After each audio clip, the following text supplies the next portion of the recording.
হ্যাঁ বন্ধু, শুনছিস বন্ধু? উহু। কি হয়েছে বন্ধু? তুই এত হাঁপাচ্ছিস কেন? কি হয়েছে খুলে বলতো। বলছি বন্ধু, বলছি।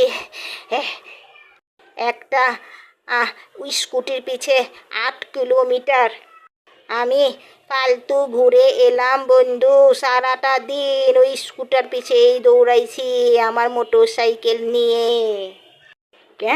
কেন? তুই ওই স্কুটির পিছে কেন তোর বাইক নিয়ে পিছনে পিছনে ঘুরে বেরিয়েছিস?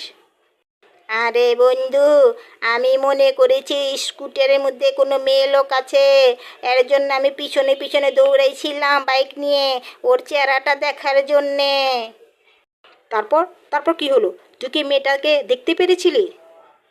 হ্যাঁ বন্ধু, দেখতে পেরেছিলাম। প্রায় 8 কিলোমিটার ওর পিছনে পিছনে যাবার পর। তা যাবার পর কি দেখলি? মেয়েটা সুন্দর নাকি অসুন্দর? নিশ্চয় অসুন্দর ছিল, এর জন্য তুই এমন আফসোস করছিস।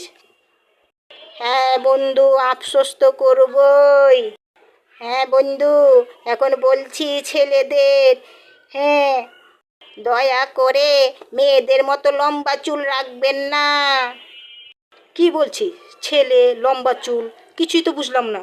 আরে, 8 কিলোমিটার যাবার পর যখন ওই স্কুটার লোকটি যখন তার হেলমেট খুললো, দেখলাম পিছন দিয়ে তার চুলগুলো শুধু বড়, কিন্তু আসলে সেটা মেয়ে ছিল না, সেটা ছিল ছেলে।